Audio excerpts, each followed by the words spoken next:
In aid of legislation po ba ito? O in aid of persecution? I am still, and the last time I checked, I am still an elected member of the House of Representatives. At dahil nga, member ako ng House of Representatives, kahit anong komite yun, kaya sabihin nilang hindi ako member, pwede ako magsalita at mag-participate. Kung pipigilan nila ako, di pa ba nyo naiintindihan kung anong klaseng procedure, kung anong klaseng tuntunin na ang meron kami? Pang-17 taong ko na sa Congress, ngayon ko lang po nakita ang mga pangyayaring ito. Nalulungkot po ako, nagdaramdam ako, nai-stress ako kung bakit nangyari ito. Ito lamang pagdinig na ito, in aid of legislation, kayo po na nasa media, alam kong nalalaman na ninyo, hindi na po in aid of legislation. Kung totoo po, na isinasaalang-alang namin yung paggasta at kailangan po nating busisiin. Tama naman po yun. Lahat tayo katungkulan nating maging transparent, maging accountable.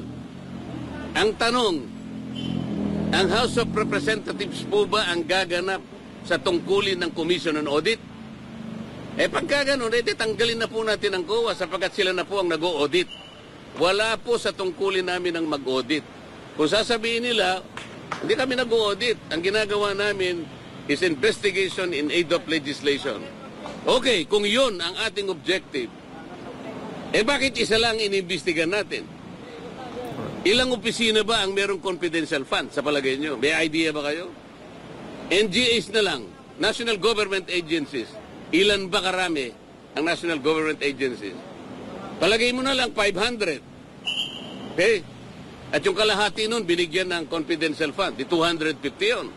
LGUs, sila ng LGUs. Mga mayors and gobernador. Palagay mo lang 1,000. Kalahati nun, 500. O di 750 na yun. What about the GOCCs? Government-owned and controlled corporations. Mga 300 yan. Kalahati na lang. 150. O palagay mo lang 1,000 na lang ang nabigyan na ahensya ng gobyerno. Bakit? Bakit Office of the Vice President lang? Wala pong nagtataka sa atin kung bakit ang pinipilit na isolate lang, ang pinipilit na gisain lang, Office of the Vice President. At saka yung DepEd na kung saan ay naglingkod siya bilang secretary. Paano po yung iba? Kaya nyo na pong mag-conclude Ang linaw po nito Hindi na po tayo dapat gumamit ng calculator Wala na pong computer na. Hindi nyo pa kayang i-memorize ito. Why are we isolating the Office of the Vice President? Kung confidential fund. Ano po ba yung Commission on Audit? Ito po ay independent constitutional body. Bakit kami po ang gumagawa? Tanungin po natin. Sa Lunes po, ako po ay mag-a-attend ng hearing po. Ipagpapatuloy po yata ang pagdinig tungkol sa bagay na ito. Pipilitin kong pumunta ron.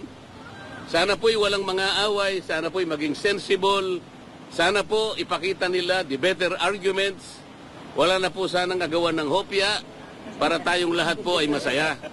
Para lahat makinabang po ang taong bayan. Ibig ko sabihin, sensible questioning, sensible arguments, wala na po kasi yung quality of debates Wala na po Noon po, yung unang pasok ko sa Congress, napaka-maingat namin kasi pag-address sa bawat isa sa amin. The Honorable Gentleman from Bohol, mga ganun kami. The Distinguished Congresswoman from Leyte. Ngayon po hindi. Duduruin ka pa Sabi pa ng isa. Sasamahan pa yung panlalaki ng mata Are you rebuking this committee? Nakakita po kayo ng ganun? Nakakita na po kayo ng ganon. Ngayon ko lang po nakita, ewan ko po sa inyo, sa dami po ninyo, kung hindi po nyo nakikita ang nangyayari.